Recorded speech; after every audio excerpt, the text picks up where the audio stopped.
Is $1 the bottom for Terra Luna? We have come all the way down more than 95% in the last 24 hours, but now we are somewhat hovering around that $1 mark. We are not falling further. Is this the opportunity to speculate a little bit for this to maybe go to $2, $3, $4? These kind of videos go out of date quickly, so let's not waste further time. Let's jump right in.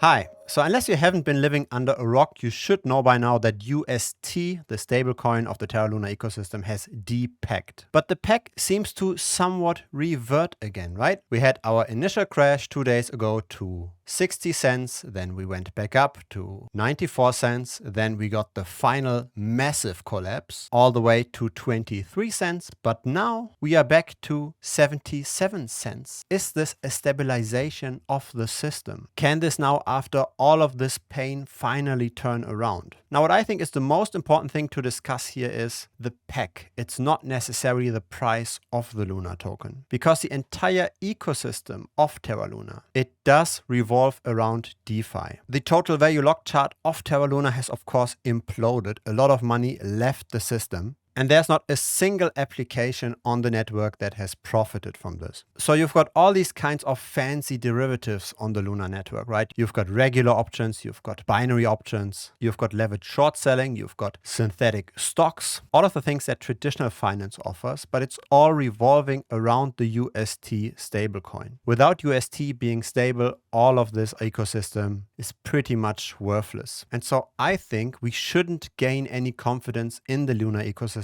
until we have completely restored that peg. Because otherwise, why did we see this massive crash yesterday, right? We had already been coming back somewhat 2 days ago, right? We had been going from those 62 cents all the way to 94, 95 cents. But this last little movement over here, right? The last few cents, they couldn't be established over a prolonged period of time. To be more exact, we had more than 12 hours to get back to $1, and we didn't. And so every moment where we are not at $1, the ecosystem loses more and more credibility. It has already shrunk that much, right? So many people have been willing to sell their UST for a discount. People had enough. People are simply just exiting. And even with that now way smaller size, we are still not able to repack. And this comes after all the stabilization efforts. It comes after selling the entire treasury, after upping the burn rate, right? The Luna burn rate that's limited each day. So all of this did not yet help. And so the question is really, what are you betting on now when you buy Luna? Are you betting on enough money coming in, as in there are external VCs or external whales that want to bet on this, that want to see this continue going on? Or do you rather want to bet on the brand maybe surviving, on regulation being potentially maybe not that hostile, right? Because that's the second problem. If we can stabilize the price, there's still very likely to be more regulation coming into the space. This was a massive event, and it obviously also caught the attention of Janet Yellen. People are going to work on new regulation, on new restrictions of what you can and cannot do in DeFi. And this whole process might have just been now accelerated with this implosion of UST. So the thing you're likely going to bet on when buying Luna right now, and there we go, this is how quickly these things outdate, right? You're already now below $1. I will have to rename the title of this. The thing you're betting on right now is that enough people will have confidence that adoption will happen probably outside of the US, that maybe the strict US regulation will not be adopted by Europe or by Asia. You're betting on all of these kinds of things. And you're betting on this in an overall bearish environment. Because that's in the end the question. Can maybe the overall crypto momentum turn around? And I think there's several ways to try to gauge this, right? But you want at least a stabilization to a certain degree. You want to at least the fall to somewhat stop.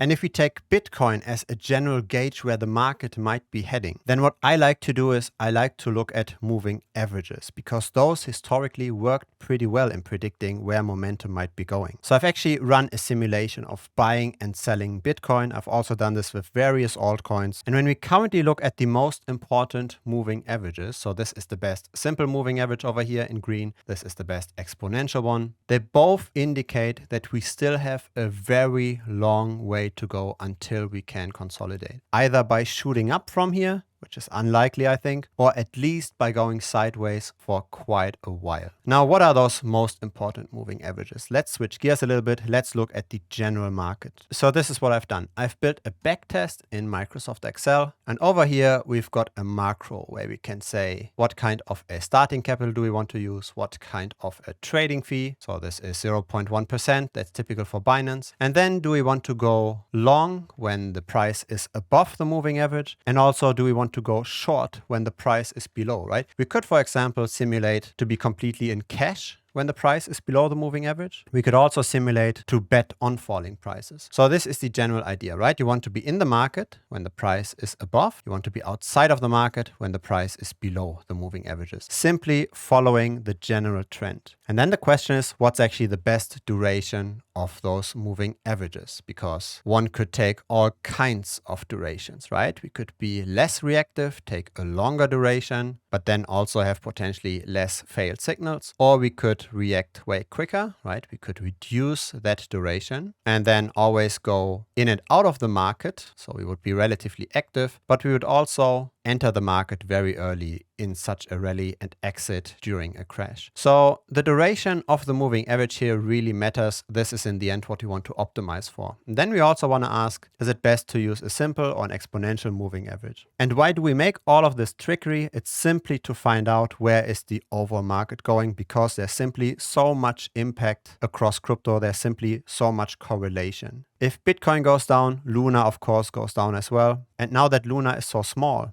there is more active speculation happening around this again, right? It's not just any more money flowing out of Anchor. That has mainly happened already, I think. So let's look at what moving average duration is actually the best. Let's start with just simulating to be long when the price is above and to be completely in cash when the price is below the moving average. So what's actually the best moving average over here? So we are running now the macro, and there we go over the entire data set, which by the way starts here in the middle of August 2017.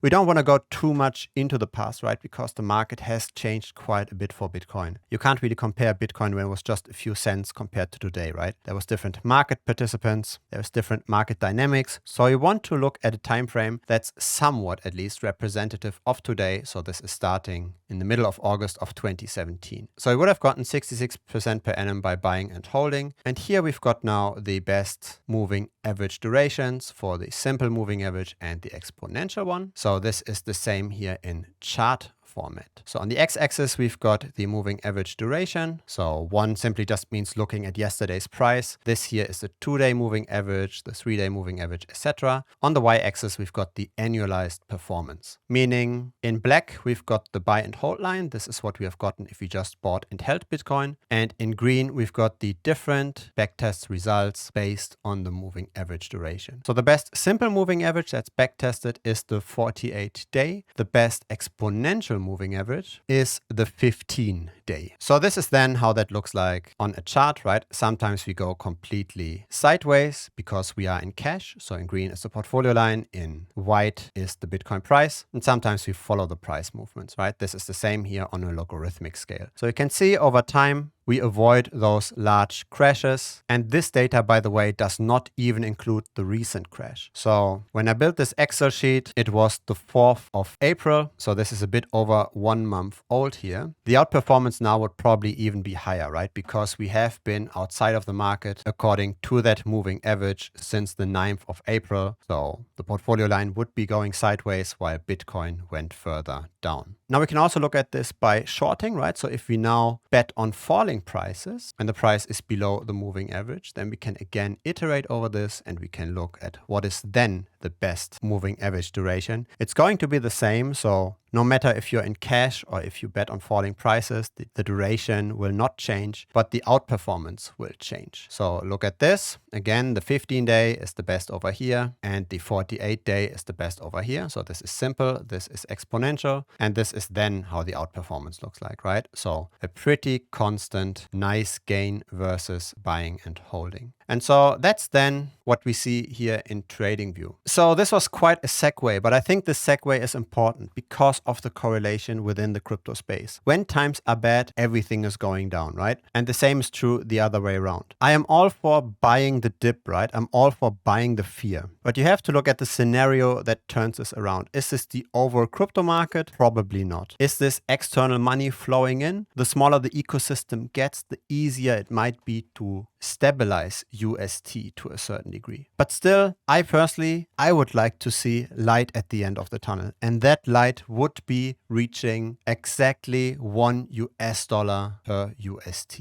Just a small deviation from this just opens the gate again for another crash. So if you do want to be contrarian, right? If you do feel like betting on something like this, it's probably better to bet on UST stabilizing than on Luna going up. Luna currently is probably in way more danger. The focus is on a UST stabilization, and only when that goal has been achieved, then I think it might make sense to get into Luna again. So that's completely independent of the Luna price. It's just looking at the UST peg. Of course, when in the meantime Bitcoin can also stabilize somewhat, right? Then we might be really off to the races again. But currently we are very far away from this. Things need time to turn around. The weak hands need to have the opportunity to exit. And only once all of this has cleaned out, only then I think it makes sense to be risk on again. Now, if you're interested in downloading the Excel sheet of that backtest, feel free to check out the premium membership. We've done quite a few backtests over here for all kinds of different assets and indicators. We've also got tutorial videos, of course, a whole course on technical analysis, on backtesting, and last but not least, what's probably even the most important, we've got the premium community, so a Telegram chat where we discuss the current market situation around UST, around crypto in general. So feel free to check that out. The Bitcoin Strategy is the URL. The link is in the video description. Now, besides all that paid content, I of course still continue to publish videos on this channel regularly, so don't forget to subscribe in case you haven't yet. And in case you're wondering what currently the on-chain data around crypto is saying, don't miss out that video over here. A lot of valuable content there as well. So see you in that video, and thanks for watching this one. Bye-bye.